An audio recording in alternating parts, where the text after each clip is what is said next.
Hi, welcome back on Do It Yourself channel. Today I'm going to show you how to set up the eye comfort filter in your Samsung Galaxy M15. To this operation, go to settings, search for a display here.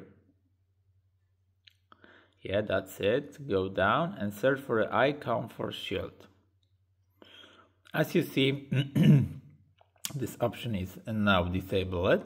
You can enable it, and as you see, our LCD get much more yellow color. It is much better for your eyes, except when you night reading.